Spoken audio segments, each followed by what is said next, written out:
அடுத்து மெயினாக நீங்கள் ஞாபகம் வைக்க வேண்டியது ரிவிஷன் தான். நம்ம எவ்வளோ படித்தோம், எவ்வளோ நேரம் படித்தோம் அதெல்லாம் கணக்கு கிடையாது. ரிவிஷன் பண்ணுறது ரொம்ப ரொம்ப முக்கியம்.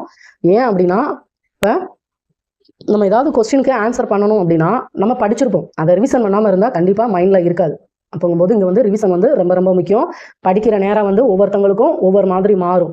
சில பேர் மேக்ஸிமம் கமெண்ட் செக்ஷன் பார்த்தீங்க அப்படின்னா 3 to 4 மணி நேரம் படிக்கிறேன் அதுவே போதுங்கிற மாதிரியெல்லாம் சில பேர் போட்டிருப்பாங்க. ஆனால் நான் இப்போ படிக்கிறேன் அப்படின்னா எனக்கு ஒரு பாடம் படிக்க 6 மணி நேரம் ஆகுது அப்படின்னா நான் அந்த 6 மணி நேரம் ஸ்பெண்ட் பண்ணி படித்தாதான் எனக்கு அது ஞாபகம் இருக்கும். இன்னொருத்தவங்க 3 மணி நேரத்தில் முடிக்கிறாங்கிறதுக்காண்டி நான் அந்த பாடத்தை 3 மணி நேரத்தில் என்னால் முடிக்க முடியாது. அப்படி நான் 3 மணி நேரத்தில் முடித்தாலும் எனக்கு அந்த பாடம் ஞாபகம் இருக்காது.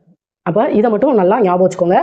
6 மணி நேரம் படிக்கணும்னா நான் அந்த பாடத்துக்கு 6 மணி நேரம் கொடுத்து தான் ஆகணும். அப்புறம் கண்டிப்பாக 2 நாளைக்கு ஒரு புதுசாக படிக்கிறவங்க 2 நாளைக்கு ஒரு ரிவிஷன் பண்ணணும். அடுத்து ஒரு வாரத்துக்கு ஒரு ரிவிஷன் பண்ணணும். அடுத்து 15 நாளைக்கு ஒரு ரிவிஷன் பண்ணணும். கடைசி ஒரு மாதம் படித்தது ஃபுல்லாக ஒரு வாரம் ஒதுக்கி கண்டிப்பாக நீங்கள் ரிவிஷன் பண்ணி தான் ஆகணும்.